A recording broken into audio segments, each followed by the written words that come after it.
Assalamualaikum warahmatullahi wabarakatuh. Apa kabar teman-teman pada siang hari ini? Saya berharap kembali menemui teman-teman pemirsa setia kursus beruga dalam keadaan tetap sehat, tetap ceria, tetap bahagia meskipun sedang menjalankan ibadah puasa pada pagi menjelang siang ini. Bertemu kembali dengan saya dalam channel kursus beruga, belajar bahasa Inggris itu menyenangkan. Pada video kali ini, kita akan kembali membahas materi yang berkaitan dengan kalimat bersyarat. Tepatnya, materi pada video kali ini akan membahas mengenai bagaimana cara mencari fakta kalimat bersyarat tipe 3. Baik teman-teman, kita tulis saja judul materi pada video kali ini. Judulnya adalah mencari fakta kalimat bersyarat tipe 3.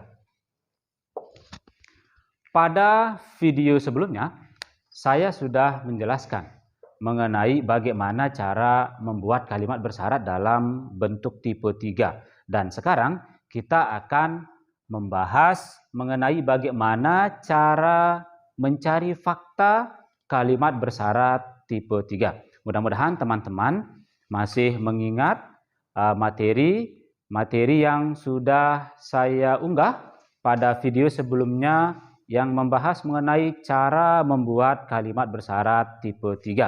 Nah, di sini saya sudah tuliskan kembali langkah-langkah yang bisa kita tempuh untuk mencari fakta dari kalimat bersyarat. Nah, sekarang kita akan langsung saja ke contohnya, yang mana nanti contoh tersebut akan kita jelaskan secara perlahan-lahan dari bagaimana mencari kalimat bersyarat tipe 3-nya, kemudian bagaimana mencari fakta dari tipe 3 tersebut. Baik teman-teman, kita langsung saja buat contoh pertama. Contoh pertama berbunyi, jika Tommy tinggi tahun lalu, dia akan lulus tes itu. Nah, ada sebuah contoh yang berbunyi, jika Tommy tinggi tahun lalu, dia akan lulus tes itu. Nah, sekarang yang pertama kali yang akan kita lakukan adalah kita akan mencari kalimat bersyarat dalam bentuk bahasa Inggris dari kalimat bersyarat bahasa Indonesia ini. Ya, baik, kita mulai saja. Langkah pertama, teman-teman. Ya, langkah pertama adalah kita akan menentukan tipe kalimat bersyarat berapa. Tipe berapa kalimat bersyarat yang akan kita buat.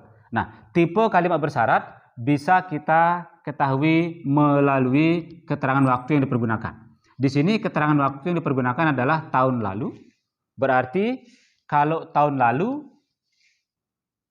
adalah keterangan waktu yang digunakan untuk bentuk waktu past. Berarti past conditional sentence adalah nama lain daripada tipe 3. Nah, berarti sekarang kita akan membuat kalimat bersyarat dalam bentuk tipe 3. Nah, sekali lagi teman-teman, karena di sini menggunakan keterangan waktu tahun lalu.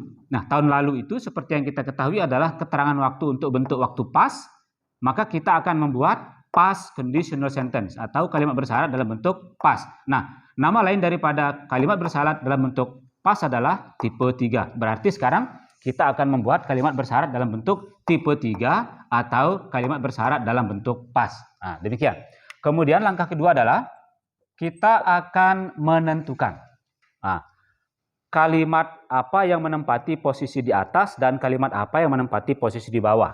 Nah, di sini yang menempati posisi di atas adalah kalimat yang menggunakan kata jika, berarti kalimat syarat menempati posisi di atas. Kemudian tentunya kalimat utama menempati posisi di bawah. Kita kasih titik 2 terlebih dahulu. Kemudian sekarang kita analisis kalimat syarat dan kalimat utama satu persatu. Kalimat syarat, nah kita akan menentukan apakah kalimat syaratnya menggunakan kata kerja atau tidak. Nah, di sini kalimat syarat tidak menggunakan kata kerja. Karena tidak ada kata kerja di sini, yang ada hanya kata sifat saja, berarti kita tulis saja kalimat syaratnya berjenis non-verb sentence. Kita tulis NPS.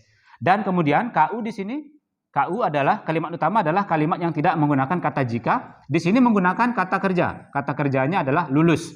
Berarti kita tulis saja KU-nya verb sentence, kalimat yang menggunakan kata kerja. Kemudian kedua kalimat ini sama-sama berbentuk positif. Tidak ada kata tidaknya. Berarti dua-duanya positif.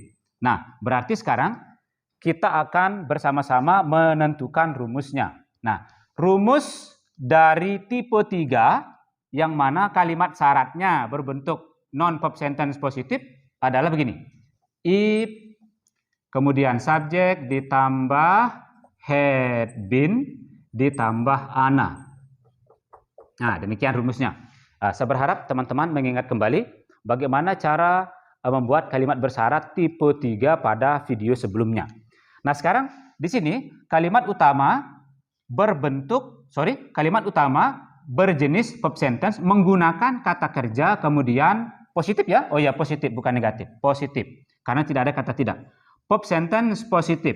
Berarti rumusnya adalah verb sentence positif kalimat utama subjek ditambah modal 3 kemudian ditambah have, lalu kata kerja bentuk ketiga ditambah u. Nah, sekarang kita akan bersama-sama memasukkan kalimat bahasa Indonesia ini ke dalam pola yang sudah kita temukan bersama-sama ini.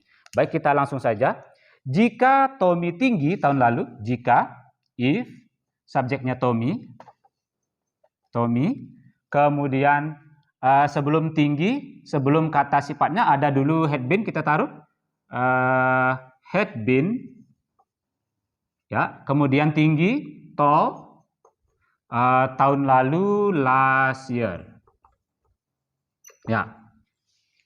Dia akan lulus tes itu. Dia, subjeknya he, kemudian akan, modal 3 dan have, kita masukkan modal 3 dari akan adalah would, kemudian have-nya kita masukkan, kemudian lulus, bentuk ketiganya adalah, lulus bahasa Inggrisnya pass, kemudian bentuk ketiganya pass. Ditambah ed saja, kemudian tes itu the test. Nah, jadi bahasa Inggris dari jika Tommy tinggi tahun lalu, dia akan lulus tes itu adalah if Tommy had been tall last year, he would have passed the test. Nah, kalimat ini sekarang yang akan kita cari faktanya menggunakan keempat langkah yang sudah saya tuliskan di papan ini, teman-teman. Baik, sekarang kita mulai saja prosesnya dari nomor 1. Nah, sekarang kita akan tentukan tipe KB. Kita sudah tahu bahwa tipe kalimat bersyarat yang ada di sini adalah tipe 3. Dengan mengetahui tipe kalimat bersyarat ini, kita akan tahu bahwa rumus fakta akan kita cari menggunakan rumus bentuk waktu pas. Karena ketentuannya mengatakan bahwa untuk mencari fakta kalimat bersyarat, kita menggunakan rumus nama lain dari kalimat bersyarat tersebut. Tipe 3, nama lainnya adalah past conditional sentence. Berarti fakta tipe 3 kita cari menggunakan rumus past. Begitu juga dengan tipe 2 dulu. Tipe 2 nama lainnya present conditional sentence. Berarti faktanya kita cari menggunakan rumus present. Nah, kebetulan di sini karena kalimat bersyaratnya tipe 3, maka fakta kita cari menggunakan rumus pastnya. Baik, sekarang kita ke langkah kedua, jenis kalimatnya, kalimat yang di atas NPS, maka sama-sama NPS, kita tulis lagi NPS, kemudian kalimat yang di bawah PS. Non-verb sentence dan verb sentence. Tidak menggunakan kata kerja, kalimat yang di atas, dan kalimat yang di bawah menggunakan kata kerja atau verb sentence. Baik, sekarang, tentukan bentuk kalimat, positif, negatif. Nah, ketentuan mengatakan bahwa kalimat bersyarat selalu bertentangan dengan faktanya. Nah, di sini karena kalimat bersyarat berbentuk positif, maka nanti faktanya akan berbentuk negatif. Nah, begitu juga dengan kalimat kedua, kalimat yang di bawah. Kalimat yang di bawah, kalimat yang ini maksudnya, kalimat yang di sini berbentuk positif juga, maka nanti faktanya berbentuk negatif.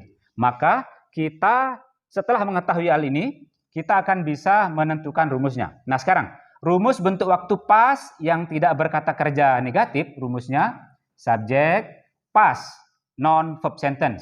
Berarti subjek plus to be 2 ditambah Ini negatif, berarti kita taruh not dulu.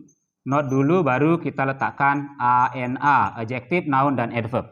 Kemudian, pas yang berkata kerja negatif, rumusnya subjek ditambah did not ditambah verb 1 ditambah u. Nah, untuk diketahui oleh teman-teman bahwa ketentuan yang mengatakan bahwa to be 2 were hanya dipakai pada kalimat bersyarat, tidak berlaku ketika kita mencari faktanya. Sekali lagi, ada ketentuan yang mengatakan bahwa dalam kalimat bersyarat, to be 2 yang dipergunakan hanya to be 2 were. Nah, itu hanya berlaku pada kalimat bersyarat. Dan ketika kita mencari fakta, ketentuan tersebut tidak berlaku lagi. Nah, baik, sekarang berarti jika Tommy tinggi tahun lalu, kenyataannya adalah Tommy tidak tinggi. Ketika kita mengatakan jika Tommy tinggi tahun lalu, seandainya Tommy tinggi tahun lalu. Ketika kita mengatakan seandainya Tommy tinggi tahun lalu, berarti saat itu Tommy tidak tinggi.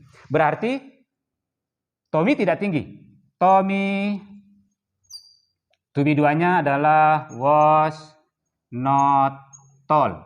Nah, Tommy tidak tinggi tahun lalu, last year. Baik, yang kedua, dia akan lulus tes itu. Ketika kita mengatakan dia akan lulus tes itu, berarti kenyataannya dia tidak lulus tes itu. Berarti he tidak lulus, he did not. Kemudian lulus bentuk pertama, kembali ke bentuk pertama, berarti pass the test. Nah, demikian teman-teman cara untuk mencari fakta kalimat bersyarat tipe 3. Nah, saya berharap teman-teman bisa memahami materi ini tanpa mengalami kesulitan yang berarti. Ini saja penjelasan saya, penjelasan singkat mengenai bagaimana cara mencari fakta kalimat bersyarat tipe 3. Jika teman-teman ingin berinteraksi lebih lanjut dengan saya mengenai bagaimana cara mencari fakta kalimat bersyarat tipe 3 ini, saya berharap teman-teman bisa menghubungi saya melalui laman Facebook saya, atau teman-teman bisa menulis dan meninggalkan jejak di kolom komentar. Terima kasih, salam sehat, tetap semangat. Assalamualaikum warahmatullahi wabarakatuh.